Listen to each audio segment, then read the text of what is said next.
अगर मैं इंडिया में होता तो शायद मैं नहीं आता इस टाइम पे, क्योंकि उसका मोटिव यही है, उसका मुद्दा यही है कि भाई इमिग्रेंट्स को तुम भगाओ। पहले 5 साल में ILR मिलती थी, अब कह रहे हैं 10 साल में मिलेगी। उनको कुछ नहीं कर रहे हैं सालम वालों को, उनके लिए कोई भी रूल्स नहीं बना रहे हैं, बट रूल्स उनके लिए बना रहे हैं जो लीगली रह रहे हैं। मेरे हिसाब से अभी यूके में आने का सही टाइम तो भाई बिल्कुल भी नहीं है। तुम्हें जॉब्स वगैरह भी इतनी इजीली नहीं मिल रही है। मेरे को तो मैं तो भाई मेरे लिए तो अच्छा है मैं अगर तुम्हें प्रमोट करूंगा यूके को और ये सब, बट मैं रियलिटी बता रहा हूँ भाई, इस टाइम पे मत आओ। हेलो गाइस, कैसे हो सारे। तो भाई सबसे पहले मैं अपना नाम बताना चाहूंगा, क्योंकि भाई तुम मेरे पास आते हो क्या तो भाई नाम ही नहीं पता है मैं आपका, क्योंकि मैं नाम बताता नहीं हूँ वीडियो में, तो भाई बहुत ज्यादा कंफ्यूजन हो जाती है। तो भाई मेरा नाम निखिल गुप्ता है और मेरे को यूके में भाई 3 साल से ज्यादा हो गया टाइम। तो भाई आज का टॉपिक पे आते हैं। तो भाई अभी यूके में आप क्या चल रहा है आपको सारा पता होगा कि रोज कोई ना कोई रूल चेंज हो रहे हैं, रोज कोई ना कोई मतलब हमें इन्फॉर्मेशन आती है, रूमर्स आते हैं कि भाई ये रूल चेंज हो गया है, अब हार्ड बना दिया है स्टूडेंट्स के लिए, इमिग्रेशन लॉज बना दिए हैं जो बहुत ज्यादा हार्ड है, और सेटलमेंट का रूट भी अब बहुत ज्यादा हार्ड कर रहे हैं ये लोग। तो ये सारी चीजें मैं तुम्हें एक्सप्लेन करूंगा, अपने पॉइंट ऑफ दूंगा और तुम्हें बताऊंगा कि यार अब 2025 भी खत्म होने को आया है, कि अगर तुम प्लान कर रहे हो यूके में आने का या फिर स्टडी करने का और वर्क वीजा अगर तुम्हें मिल रहा है तो वर्क के लिए आ रहे हो, तो अभी क्या कंडीशन है, तुम्हें क्या करना चाहिए। तो ये सारी चीजें मैं आज इस वीडियो में कवर करूंगा। तो गाइज अगर तुम मेरे ओल्ड सब्सक्राइबर्स हो तो तुम्हें पता होगा कि मैं बहुत सारी चीजें पॉजिटिव बताता रहा, मैं हमेशा पॉजिटिव बात करता रहा यूके के बारे में। और मैंने थोड़ी सी वीडियोस डाली है जो मतलब बोल्ड टॉपिक्स पर भी है, जैसे कि रेसिज्म है और बहुत सारी चीजें हैं जो क्राइसिस है जॉब्स की, मैंने वो भी डाली है। बट आज के टॉपिक में मैं आपको बहुत ज्यादा, अगर थोड़ी सी नेगेटिविटी तुम्हें लग सकती है क्योंकि मैं आज बहुत ज्यादा सच और फैक्ट्स बताऊंगा, तो यार अगर तुम्हें वो नहीं देखनी है तो तुम स्किप कर सकते हो। बट अगर तुम्हें वीडियो का सच जानना है और फैक्ट जानने हैं और मेरा पॉइंट ऑफ व्यू जानना है तो तुम देख सकते हो आगे। भाई सच बताऊंगा, जब मैं यहाँ पे आया था तो मेरे पास कुछ भी नहीं था, ना मेरे पास कॉन्फिडेंस था, ना मेरे पास इंडिया में जॉब थी और मैं कुछ भी नहीं कर रहा था। बट मैं वहां से निकल के आया, मैं अकेला आया था यहाँ पे यूके में जब, तो मेरे को कुछ भी नहीं पता था और मेरा प्लान भी बहुत सडन बना था। मैं वहां से आया और यहाँ पर आके मैंने सारी चीजें खुद करी, इंडिपेंडेंट बना, मैं फाइनेंशियल मैंने यहाँ पे पैसे कमाए। जब मेरी फर्स्ट सैलरी आई थी तो मेरे को पता है मेरे को कितनी खुशी मिली थी। यहाँ पे आके मैंने अपना नेटवर्क बनाए, मैं लोगों से मैंने इंटरेक्ट करा, मैंने अपना सर्कल बनाया और अब 3 साल से ज्यादा हो गए हैं मेरे को। मैंने यहाँ पे बिजनेस करी है, जॉब करी है, सारे काम खुद करे हैं भाई मैंने यहाँ पे, और सबको करना पड़ता है। यहाँ पे कोई भी एक्सेप्शन नहीं है, तुम्हें करना ही पड़ेगा। तुम यहाँ पे आते हो और सारी चीजें खुद से करते हो स्क्रैच से, क्योंकि यहाँ पे तुम्हारा अगर रिलेटिव भी नहीं है, कोई भी नहीं है,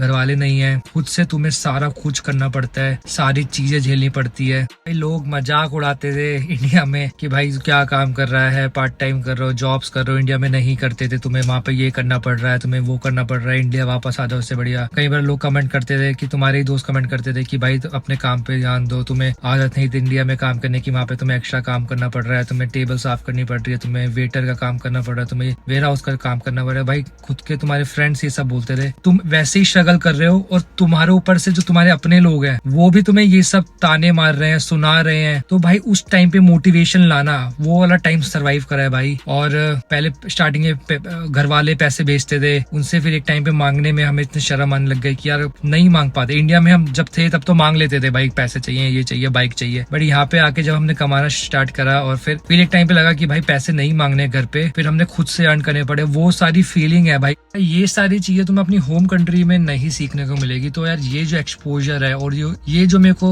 एक एक्सपीरियंस लाइफ का मिला है वो मैं कभी भी नहीं भूल सकता। उसी सारे एक्सपीरियंस ने मुझे बिल्ड करा है आज, और वो सारी चीजें मैं अगर देखता हूँ तो मेरे को भाई लगता है कि यार ये मेरा बेस्ट डिसीजन था यूके में आने का। मैंने यहाँ पे आके भाई इतनी कार खरीदी है, सारी अचीवमेंट मैंने खुद करी है। बट अभी जब मैं आया था भाई उस टाइम पे और अभी जो करंट सिचुएशन है इतनी ज्यादा अलग है ना भाई। अगर मैं इंडिया में होता तो शायद मैं नहीं आता इस टाइम पे, क्योंकि अब जो क्राइटेरिया है और जो यहाँ पे चीजें चल रही है वो बहुत ज्यादा डिफरेंट है यार। जब मैं आया था तो यार इतना ज्यादा वेलकम हुआ था मेरा, यहाँ के लोग इतने अच्छे थे, अभी भी नो डाउट अच्छे हैं लोग। और यहाँ पे चल क्या रहा है वो मैं आपको बताता हूँ। सारा खेल जो भी है ना पॉलिटिक्स का है, बस वोट का है और पॉलिटिक्स का है। इंडिया में तो पॉलिटिक्स अलग चलती है, अलग टॉपिक्स पे चलती है, अलग उनके मोटिव्स होते हैं मतलब वोट लेने के, बट यहाँ पर अलग है। अभी क्या हो रहा है मैं आपको बताता हूँ। जो मेन प्रॉब्लम है, जो लोगों के बीच में गुस्सा है वो ये है कि जो इमिग्रेंट आते हैं इलीगल, वो आते हैं भाई बोट से आते हैं, जैसे कि इलीगल आ जाते हैं, जैसे कि डोंकी मार के आ जाते हैं, I don't know like donkey बोलते हैं डंकी बोलते हैं, वो मार के आ जाते हैं। और जैसे कि जो स्टूडेंट आ रहा है फिर वो अपना मतलब पढ़ाई नहीं करते हैं, यहीं पे असाइलम ले लेते हैं। तो भाई असाइलम अगर तुम्हें मिल रहा है ना यहाँ पे, तो तुम्हें बेनिफिट्स मिलते हैं, गवर्नमेंट तुम्हें पैसे देती है, इंटरनेट देती है, फोन देती है, रहने के लिए जगह देती है फ्री में, और कई बार मैंने सुना है कि कैब भी देती है। स्टार्टिंग में कैब देती थी ताकि तुम यहाँ पे अपना ऊबर वगैरह चला सको फ्री में, भाई कैब खुद की तुम्हें कैब मिलती थी। गाइस यार उनको लगता है जो टैक्स पेयर हैं, जो ब्रिटिश बंदे हैं और जो मतलब और नेशनैलिटी के भी हैं जो यहाँ पे रहते हैं, जो लीगली रह रहे हैं, काम कर रहे हैं, तो उनको इस बात का गुस्सा था कि यार यहाँ पे तुम असाइलम दे रहे हो और जो जैसे इमिग्रेंट आ रहे हैं, इलीगल इमिग्रेंट है, तो ये सारे लोगों को भाई फ्री बेनिफिट्स मिल रहे हैं। क्यों मिल रहे हैं? हम टैक्स पे कर रहे हैं और ये आके फ्री में बेनिफिट्स मिल रहे हैं। और यहाँ पे यार टू बी ऑनेस्ट, यहाँ पे अगर तुम लंदन वगैरह में जाओगे तुम देखोगे भाई थर्ड कंट्री का ये बोलते हैं कि भाई थर्ड कंट्री बन रही है, मतलब तुम जहाँ से आ रहे हो तुम वैसे ही बन रहे हो, इस कंट्री को भी वैसे ही बना रहे हो, तुम कोई भी रूल्स नहीं मान रहे हो। ब्रिटिश की मतलब ब्रिटिश लोगों की कंट्री है तो तुम्हें उनके रूल्स मानने पड़ेंगे और उनको रिस्पेक्ट करना पड़ेगा, बट तुम नहीं मान रहे हो, तुम अपना चला रहे हो, तुम वही सारी चीजें कर रहे हो। तो उसमें गुस्सा था लोगों में कि हर जगह तुम वैसे ही है। अब यहाँ पे आके तुम गंदगी मचाओगे, ये करोगे, फ्री में बेनिफिट्स ले रहे हो, फ्री में रह रहे हो, कुछ काम नहीं कर रहे हो और लोगों के पैसे हैं, तो इस बात का गुस्सा था। बट पॉलिटिक्स ये मतलब ब्रिटिश लोगों का खेल है, मतलब उनकी सोच है ये वाली। तो गाइस अभी जो रिफॉर्म पार्टी है वो अभी पावर में नहीं है, बट वो बहुत ज्यादा स्ट्रांग होते जा रही है। तो उसका मोटिव यही है, उसका मुद्दा यही है कि भाई इमिग्रेंट्स को तुम भगाओ। बट वो क्या उल्टा कर रही है, वो बताऊं उनके लिए ये चीजें मुश्किल बना रही है जो लीगली रह रहे हैं, जो टैक्स पे कर रहे हैं, जैसे कि जो हम जैसे लोग हैं, जैसे कि हम स्टूडेंट एज अ स्टूडेंट आ रहे हैं यहाँ पे, प्रॉपर जॉब कर रहे हैं, लीगली टैक्स भर रहे हैं, हम कोई बेनिफिट्स नहीं ले रहे हैं। बट जो गवर्नमेंट है वो ये कह रही है कि इनके लिए मुश्किल बनाओ। इनको पहले 5 साल में ILR मिलती थी, अब कह रहे हैं 10 साल में मिलेगी, और वो भी इनको प्रूव करना पड़ेगा कि भाई हम इस लायक हैं भाई कि 10 साल में तुम इंग्लिश का पेपर दो, अच्छे मतलब इंग्लिश होनी चाहिए तुम्हारी, और तुम्हें प्रूव करना चाहिए बहुत ज्यादा तुम कंट्रीब्यूट कर रहे हो, तुम चैरिटी वाला वर्क कर रहे हो और ये सारे वॉलंटियर कर रहे हो, ये सारी चीजें कर रहे हो, फिर जाके हम वो सोचेंगे। और असाइलम वाले पे एक भी मुंह नहीं खोल रहे हैं, क्योंकि यार ऑब्वियसली कितने सारे लोग हैं जिनको असाइलम मिल चुकी है भाई, क्योंकि असाइलम वाले भी तो वोट देंगे ना, अब वो चढ़ जाएंगे। तो वो भाई इतने दिमाग से खेल रहे हैं, तो भाई वो अब उल्टे सारे इन्होंने उनको कुछ नहीं कर रहे हैं असाइलम वालों को, उनके लिए कोई भी रूल्स नहीं बना रहे हैं, बट रूल्स उनके लिए बना रहे हैं जो लीगली रह रहे हैं, जो मतलब प्रोफेशनली काम कर रहे हैं, प्रोफेशनल्स के लिए बना रहे हैं, इमिग्रेंट्स के लिए बना रहे हैं जो लीगली है, उनके लिए हार्ड कर रहे हैं। तो मेरे को ये समझ नहीं आ रहा है भाई इसमें क्या लॉजिक है क्या नहीं है। और भाई फीस, हम इतनी फीस दे के आते हैं भाई, लिटरली मैं कहता हूँ भाई 25-30 लाख अगर तुम लगा रहे हो तो भाई कोई बिजनेस में लगा लो, लोन ले लो, बिजनेस लगा लो। इवेंचुअली मैं भी बिजनेस कर रहा हूँ भाई अभी यहाँ पे, मास्टर्स मेरी मैनेजमेंट में थी, मैंने मैनेजमेंट में जॉब करी प्रॉपर, अब मैंने बिजनेस खोल रखे अपने। तो इवेंचुअली तुम्हें बिजनेस ही करना है तो भाई बिजनेस में लगा लो पैसा, टू बी ऑनेस्ट। और मेरे हिसाब से अभी यूके में आने का सही टाइम तो भाई बिल्कुल भी नहीं है, तुम्हें जॉब्स वगैरह भी इतनी इजीली नहीं मिल रही है भाई। मैं तो बस यही बोलना चाहूंगा, जो अभी ये वीडियो अगर अपने होम कंट्री से देख रहे हो, प्लान कर रहे हो यूके में आने का, तो भाई अभी थोड़े टाइम डिले कर दो प्लान को, या फिर अभी मेरे हिसाब से ऑस्ट्रेलिया बेस्ट है भाई। ऑस्ट्रेलिया जाओ। ऑस्ट्रेलिया में मैं तुम्हें बताता हूँ क्यों बेस्ट है, क्योंकि ऑस्ट्रेलिया में अगर तुम एज अ स्टूडेंट जा रहे हो ना, तो वो वाला टाइम पीरियड भी तुम्हारे सेटलमेंट में गिना जाता है, उसमें पॉइंट्स वगैरह होते हैं और ईजी है भाई, उसमें बस कोर्स देख के जाना है, वो कोर्स काउंट होना चाहिए। तो भाई मेरे हिसाब से ऑस्ट्रेलिया बेस्ट ऑप्शन है, अभी यहाँ पर मत आओ। यूके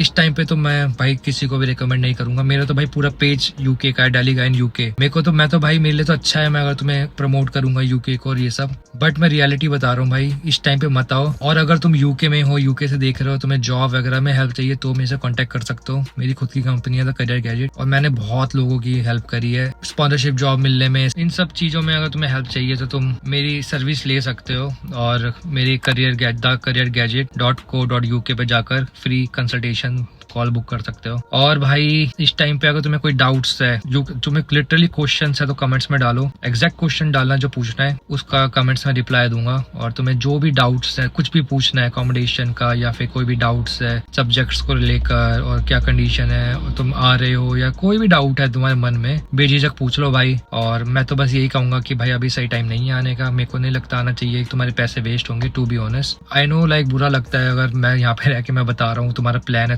हमारे सपने हैं ये सारी बाहर आना, बट यार ठीक है, थोड़ा डिले ठीक है, ऐसा नहीं है कि यार खाई दिख रही है तो तुम खाई में कूद जाओ। आई नो लाइक तुम्हारा प्लान है, ड्रीम्स है। लास्ट में मैं बस यही बोलूंगा कि यार अभी मैं डिले करने का बोल रहा हूँ, कैंसिल करने का नहीं बोल रहा हूँ, क्योंकि अभी भी देखो ये सारी चीजें है ना, ये हवा में है, कोई भी चीज डिक्लेयर नहीं हुई है, और जो ये पार्टी कर रही है सारा ड्रामा, वो अभी पावर में नहीं है। क्योंकि यार लोगों को समझ है, ब्रिटिश लोगों को भी समझ है कि भाई ये गवर्नमेंट जो बोल रही है बातें, असाइलम वालों के लिए नहीं बोल रही है, जो बेनिफिट्स ले रहे हैं उनके लिए नहीं बोल रही है, ये उनको कर रही है कि यार जो लिटरली कंट्रीब्यूट कर रहे हैं इनकी इकोनॉमी में। हम इकोनॉमी में कंट्रीब्यूट कर रहे हैं भाई, इतना टैक्स दे रहे हैं इनको, हम एनआई दे रहे हैं, टैक्स दे रहे हैं भाई, बहुत कुछ दे रहे हैं भाई। एनएचएस की हम फीस भरते हैं भाई पूरे पूरे साल की 1000 पाउंड। तो भाई बहुत उनको ये पता है कि हम वीजा की बहुत ज्यादा फीस भरते हैं, टैक्स भरते हैं, सब कुछ करते हैं, उनको भी समझ आ रही है धीरे धीरे। तो होपफुली इन द फ्यूचर सब कुछ सेट हो जाएगा, बढ़िया हो जाएगा भाई। तो इसी होप के साथ वीडियो को एंड करता हूँ भाई। अगर तुम्हें किसी टॉपिक पे वीडियो चाहिए, क्वेश्चन है, कुछ भी है, तो तुम्हें कमेंट में बता सकते हो भाई। ये देखो